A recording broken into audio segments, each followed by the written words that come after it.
जब किसी के सिर पर दुखों का पहाड़ गिरता है तो सब कहते हैं कि हमारे ही हिस्से इतने दुख क्यों।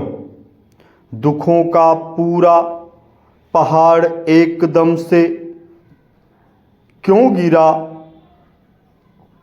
मगर जब सुखों की बरसात होती है तब हम नहीं सोचते कि इतनी बरसात क्यों। सापेक्षता का सिद्धांत इस तरह से काम करता है कि हम सुखों की गणना करना भूल जाते हैं और दुखों को गिनाते नहीं थकते। क्या सूर्य ऐसा करता है कि वह एक समय पर एक ही किरण धरती पर भेजेगा?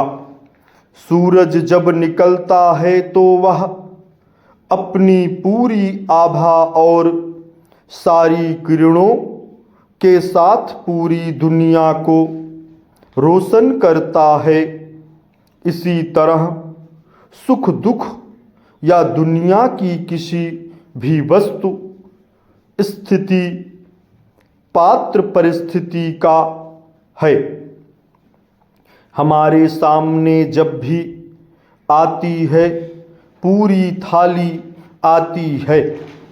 अब अगर हम केवल दाल भात या केवल कढ़ी चावल या साग रोटी या सलाद ही खाना चाहते हैं तो वह हमारी मर्जी है। दुखों का एक एक पत्थर उस पहाड़ से लुढ़कते हुए नहीं गिरेगा, ना ही सुखों की बरसात में एक एक बूंद जमीन पर गिरेगी।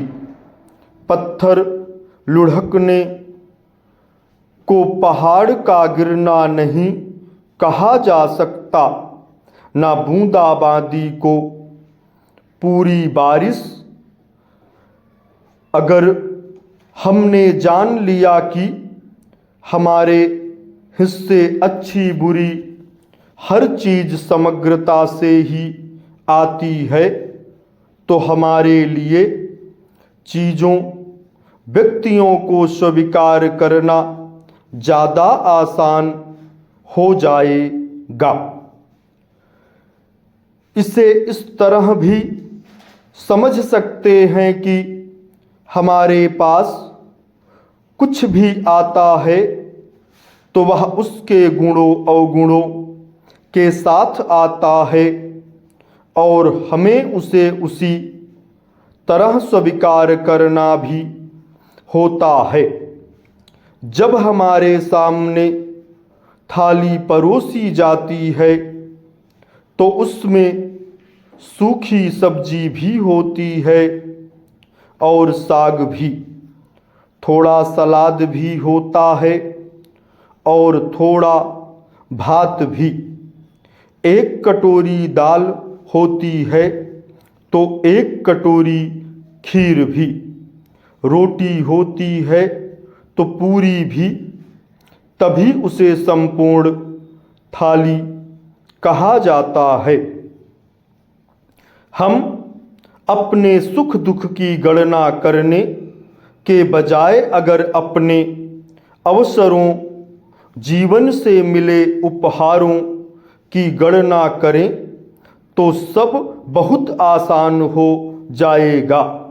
किसी रिश्ते ने बहुत चोट पहुंचाई, इसलिए हम उस रिश्ते से उबर पाए, इसलिए हम अपना ध्यान उससे हटा किन्हीं दूसरी चीज़ों पर लगा पाए। अगर जीवन में केवल प्यार ही मिलता रहता तो इतनी मिठास से भी हम उकता जाते। जीवन का थोड़ा कसैलेपन भी स्वाद बढ़ाता है। रात का अंधेरा दिन के उजाले को अधिक उजाला बनाता है। इसके विपरीत आँखों को चौंधियाती दिन की रोशनी रात की स्याही को और स्याह बनाती है। कुछ बुरा होता है तभी तो कुछ अच्छा होने को अनुभूत कर पाते हैं।